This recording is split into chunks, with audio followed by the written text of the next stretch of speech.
Hello and welcome to the finale, or finale as most people would say, because they're not being stupid about it, of Super Monkey Ball 2. So I got sick again. I don't know how that happens. And I also am re-recording this because the last one, well, I was still sort of sick, to put it simply. Anyway, Dr. Bad-Boon's base. That's alliterative. But, yeah, I mean, I was still sort of sick, so my voice wasn't very clear. To be honest, it's still not all that clear, which is annoying, but I'll try to record this, limit my coughing. That's another thing. It would be really annoying to edit because I'd have to really cancel out all the coughing, so it wouldn't get too annoying. But anyway, the last level was called Training, which is a bit ironic in the last world of the game, but that aside, this one's called Gimmick, so it's, I guess it's new, it's, non-conventional technology, because, anything not completely what you're used to is a gimmick. I'm making fun of the people who call Nintendo's, new ideas gimmicks. And even Sony's sometimes. I mean, really, look at it this way. Every single thing that's on the normal controller, the basic sort of design for a controller, which is essentially the PS3's controller, or maybe the Xbox 360's without a crap D-pad. Actually, no, they improved that, yeah. See, I'm making fun of, I could also talk about the red ring of death, but that's another thing they actually fixed. Yeah. See, with the Xbox 360, you can just press the D-pad and tell how you wouldn't really be able to tell which direction you're pressing. That's bad. And I wasn't even playing. So, yeah. Anyway, with this you really have to cut the corners to actually, because by the end you're really squeezing time.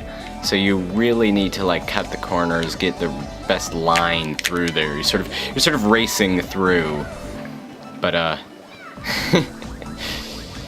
if you miss a turn, you die. Also, you're a monkey in the ball. Blech. I can't speak. Also, you're a monkey in a ball.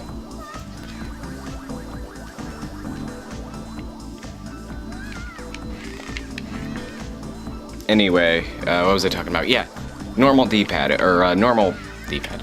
A normal controller is essentially, actually I'd say a GameCube controller is pretty standard other than the weird ABXY layout, which is actually a really good one. I'm disappointed no one ever used that again.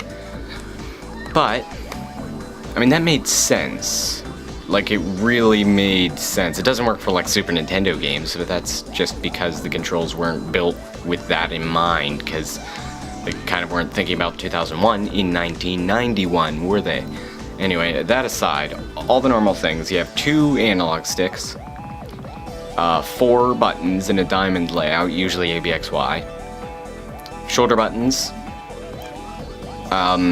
usually 2 sets of shoulder buttons, and one of them might be analog, and a D-pad. Now that's either the one immediately on your thumb, like PlayStation, or the one sort of to the side, like Xbox, and for that matter, Nintendo, whenever they do a sort of standard gamepad design. Like the Wii U Pro Controller actually is an example of that. The buttons are sort of in a weird place on that, but anyway. And people complained about that too, not much, but they still did, and so apparently it doesn't matter where the D-pad is, but where the face buttons are, that's much more important. But what I'm saying is, the sort of traditional idea of a controller, all those parts were new at a time. Let's talk about shoulder buttons. Those, I don't think the Super Nintendo was the first. There's some weird obscure thing that had it before then, like the SR-80 something. Which reminds me of a fighter jet, but that's besides the point. I don't know. But, but Super Nintendo Super Nintendo is the first sort of well-known one, I guess, to use that. Like, you know, before a lot of, you know, systems, even the gamepad, really? Even the gamepad design, the idea of holding it two sides, and, you know, that wasn't really, like, that wasn't always the case. Like, the first system to do that, I think, was the NES. I'm not completely sure about that, but, you know, that wasn't... You know, that wasn't always the case. It used to be Atari with the stiff joystick, ColecoVision with the weird hold with one hand, use the joystick with the other, which is how you're supposed to do it, by the way. It wasn't supposed to be a thumbstick, because again, thumbstick. Analog stick, I think the first home system to do that was either the Vectrix or the 5200, but those weren't meant to be used with your thumb, strictly. Even the Vectrix, which people, nowadays, they tend to hold the Vectrix controller wrong because they think of, like, the NES and modern... I'm right there! Come on! They tend to think of the NES and more modern controllers past that. See what I mean? My throat still isn't perfect. But yeah, they tend to hold it wrong because they're sort of assuming that that little joystick's supposed to be like an analog thumbstick, which isn't right. And I keep needing to clear my throat, which is annoying, but anyway. But yeah, the idea was you're supposed to put it on a table, which makes sense since it's a tabletop system. If you don't know about the Vectrix, by the way, it was sort of meant to be like an arcade type of system. It was vertical. It had its own screen, which was new for the time, of course. And it was vertically oriented. The main thing about it was it used vector graphics, not raster. So that's like Asteroids and Tempest, those types of games. And it was meant to be sort of an arcadey system, and so that was like why it was vertical, because a lot of arcade games were like vertically oriented, whereas now obviously games are all in widescreen, and then they were sort of closer to square because aspect ratios. Of course, this game is a weird exception to aspect ratios because most of the games in this era were still 4:3. But I've already gone over why that's weird. Yeah, it's recording. Okay.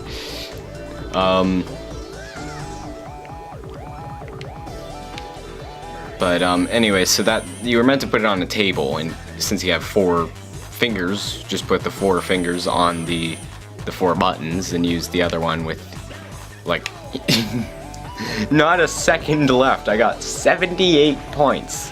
That's something. You gotta mess with this little tiny joystick, which is, well, that actually does complement the analog, though, I think. And some games did use that, like Hyper Chase, which was like a racing game that used that. Anyway, Mountain. This is sort of just random. Like, you just sort of need to fall in a... I mean, I guess look at the map, look where the goal is, but it's not really completely in your control. Try to avoid the spikes, but then again, I hit one and still made it, so who knows. Disorder, not like a disease or a syndrome, I suppose, is closer. It's like a lack of order, insanity. This is madness. This is overused! That wasn't a good Leonidas, but I don't care. It gets the point across. I almost sort of skipped the whole bloody level. Anyway. I can't scream all that loud right now, so I'm not... I would probably be able to do it better, but...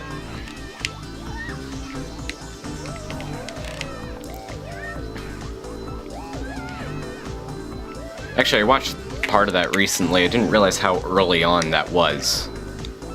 Or did I watch the whole... Yeah, I watched the whole thing and I didn't realize that I wasn't paying too much attention to it, but anyway. How early that was in the movie, to be specific. Anyway, controllers, Vectrix. So, little point about the Vectrix, because people see that, they think gamepad, they try to hold it, and then it's too big for anyone's hands. Because that's not how you hold it. But actually, old controllers like that do have a problem of people not knowing how to hold them. Like the ColecoVision, again, most people like to think it's a thumbstick, when instead you're supposed to like hold it with one hand, generally your left hand, to hit the buttons. Like you put your thumb and index finger on the buttons, or maybe middle finger on the buttons, and hold the other one with like your, you know, thumb and first fingers, basically. Hold the joystick. And that's why it was so stiff, because that made sense. Same with the Atari 7800, that was sort of the idea, except it didn't work as well, because the buttons on the ColecoVision were largely the same. They usually have the same function, and so it didn't really matter which one you hit, and that sort of worked for holding it like that. The 7800 didn't work as well, because the buttons were... oh no. The buttons were different, so that didn't really work as well, because you would end up hitting the same button over and over, and while holding like that, it didn't really work. But the 7800 controller is actually probably Atari's best controller of that era. Oh no, that's the wrong side. That's the wrong side. I made it, yes! Anyway, this is, well, sort of self-explanatory enough to sort of walk you through the 3D Maze stage. Obviously, this isn't a walkthrough, so if you want to use it as one, go right ahead. In fact, if you haven't played this game, I'm sure it's fairly cheap, so yeah, go get it. It's good. I can recommend this in the finale, finally recommending this game, but yeah, so. And if you want to use these videos as a walkthrough, then be my guest. I don't really care, but what I'm saying basically is that I'm not really commentating over this, because I don't really need to. Oh, right, this isn't right. That you can just go over that little gap there, which is lucky. But well, it's not really lucky. It makes perfect sense that you would, because the gravity pulling you much farther past that. Labyrinth. I had a lot of trouble with this, but as a result, I played it over and over again to get the hang of it, and I probably won't have as much trouble with it. But me saying that means that I probably will have trouble with it. But anyway, your main enemy, of course, is time, but the other thing is you have to find your way through, which can be tricky. So, turn around here. Well, I'll just show you the path, basically. But anyway, back to controllers. Like, the Atari 2600 was too stiff for how, like, it made sense to actually hold it.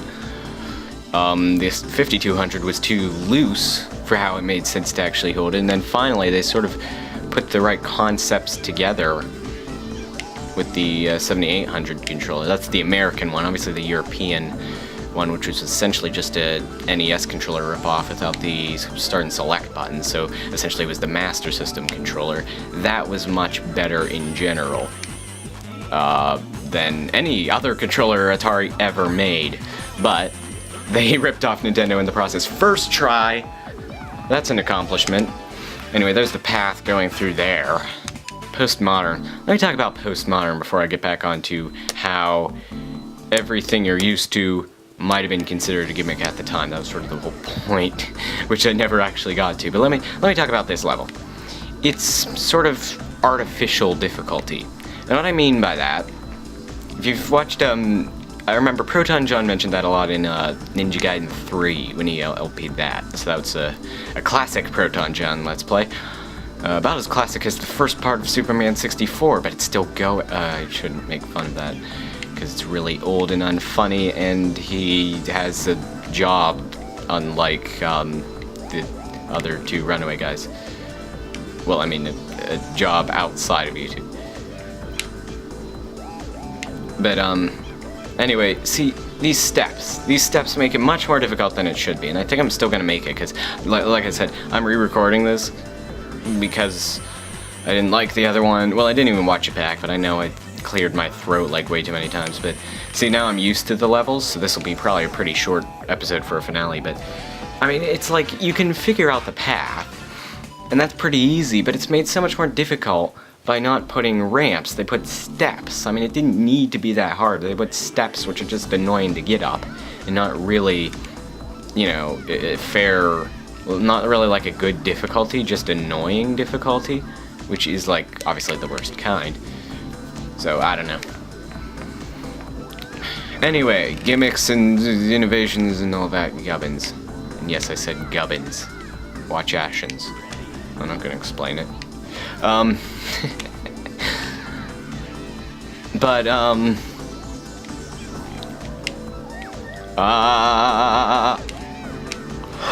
no, what? I'm still alive!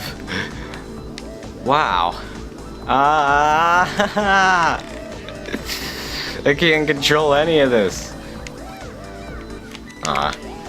Anyway, but, okay, so, gamepad design started with, I guess you could say the Game & Watch, maybe? The D-pad definitely started with the Game & Watch. Or maybe if you count the weird disc thing on the Intellivision. Because that sort of functions a bit like a D-pad. Let's see, analog stick started with, on consoles in general, the 5200 thumb stick. That was announced, the Nintendo 64, then Sega ripped them off before they actually even released the system to begin with. You know, the diamond button layout, that's Super Nintendo. You know, I talked about the shoulder buttons. You know, all these things you're used to, the two analog sticks in particular, and sort of the handle design would be the analog PlayStation controller. And, you know, the handle design would be the original PlayStation controller, even though most of what was on the PS1 controller was just ripped off from the Super Nintendo. But that's besides the point. Basically, everything we're used to in controllers, everything a normal controller has, started at some point. There was always a first time for that. And so, why are those fine when these other new technologies like motion control, touchscreens, that type of stuff, why is that not okay? Just because it's not what you're used to. What about someone who's older and isn't used to a D-pad or, you know, a diamond button layout, you know? Back in my day, we didn't have 4 buttons. Anyway, well, unless you played the Atari 5200 or the Intellivision, which was sort of too many for that design anyway.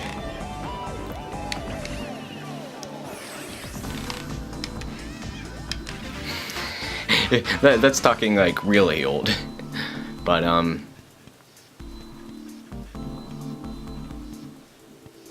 invisible. Why didn't I just go to created by first? This is much more difficult. Well, half the things are invisible, and you have to sort of go by what's up there and how invisibles are initially printed. So you sort of need to know the font that they used. So like right now I'm in the V. There's the bananas, that's telling you that there is ground there. There's another guide for that when you get to the S. You have to go farther over, which I think it's here, yep. See, I'm just doing this instinctively because I just did all these levels. Just go over. Anyway, my point is about gimmicks, which I ended up talking about for far longer than the level called Gimmick, is new technology isn't inherently bad. Alright, that's... And, you know, everything had to start, even the typical controller. Look at that, first try, 6 seconds on the dot. That's not all that impressive, because that means I took 54 seconds, but still. Anyway, this is a pretty easy level by comparison, and well, I suppose it was intended to be the last level, so, I mean, the last one I skipped all around a lot, because I knew a lot of the levels were hard, but by this point, I've just played them so much, that really, I can get past them pretty easily. Pretty short episode for a finale so far. I don't know how long the rest will take, though, to be fair. just sort of... I mean, there's no real proven way to do it. I suppose going around the A works, bouncing on the V, depending on its position, sort of works. I don't really remember exactly. But... like certain things, like motion controls themselves are not a gimmick. But the way that most developers on the Wii and the Kinect and basically any motion control system unfortunately used it like a gimmick. Like Skyward Sword, that wasn't a gimmick how it used it. It worked. It made sense. You know, most of the Motion Plus games actually did use it better. You know, like the sports games, I don't know about the tennis one, but like the Tiger Woods when it first came out, like that's still really cool, honestly. And obviously you can go out and play golf, but what if you don't want to? And what about the fact that a $50 game is cheaper than, you know, maybe, I don't know how expensive golf is, but, you know, a few rounds of golf already, you know. And it's not the real thing, obviously, but it's still, you know, never mind. I'm trying to make a point about sports games, gimmicks, just all sorts of things, just yeah. Anyway, this is just the Death Star, you realize. Also, one thing is, okay, so he's making all the bananas taste like curry. He stole the bananas! He's doing this to his own bananas, and I assume he doesn't like curry. Anyway, and the thing is, well, you'll see.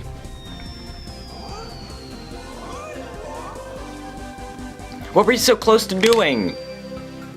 You stole them! Well, they seem all pretty indifferent.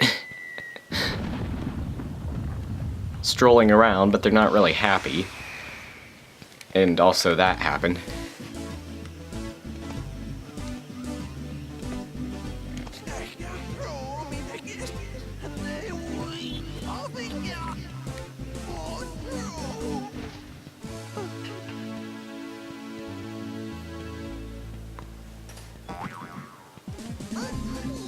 Oh, I thought we were gonna get off without an ei-ei-poo.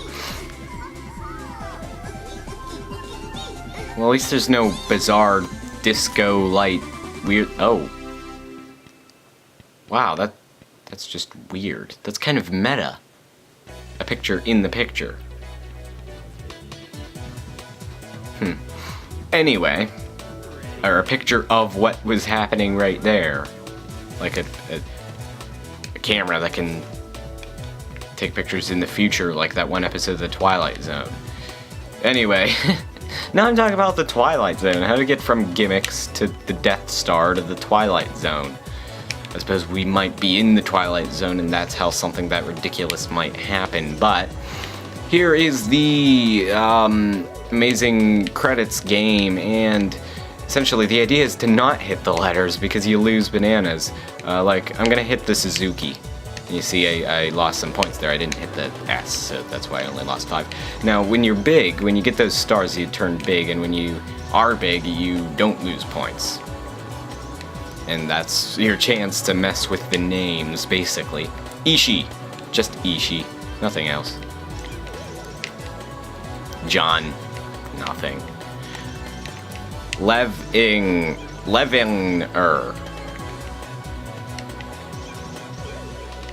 Daisuke Sato. Actually, one little thing I have to mention, and now I'm getting on something else. Sato. Okay. So the Legend of Korra is cool, right? But are you serious? The Sato-mobile? The Sato-mobile? Come on! Also, when is that supposed to be taking place? I guess like the 50s, but I don't know. Certain things seem like too futuristic and certain I don't know. Anyway, Chigaku Fukuhara. I guess it's not the real world, so there's nothing really to question anyway. Mima! DS. Assistant DS. They were predicting the future by having the possibility of you making DS. Wait, then I guess Mario Paint and every other game where you can draw or customize anything, it must have been predicting the future. That doesn't really make sense, but I said it, so why am I telling myself that? I'm telling you that what I said is not to be trusted. I am not a man of the person of the trusting. Should you do? What? I've lost the ability to speak English properly. Case in point. So there's all these other Japanese names, and then there's Patrick Harlan. Masai Otoshi Koji Ueda Dole Food Company Incorporated. Why did they need to sponsor? Why did they need to have Dole sponsor? Haikyo, just Haikyo, nothing else. T's Music Company Limited. Very limited with that name. Right. And Amusement Vision. We don't exist anymore. That's sad. I got all the immortal stars. They call it immortal stars. Right. Oh, and then they give you this monkey rating, and now you can't see it anymore, but they give you this monkey rating, but you don't know what scale it's based on. I don't even know what that was. What that rating was, but anyway, presented by Sega. In other words, we didn't do anything, but we still want our name on it. And here's a post-credits cutscene, because I'm sure we need that with this game's story. Epilogue. It's like Marvel. It's like a Marvel movie. I always want to watch those, but I always need to pee, so I leave. It's like, eh.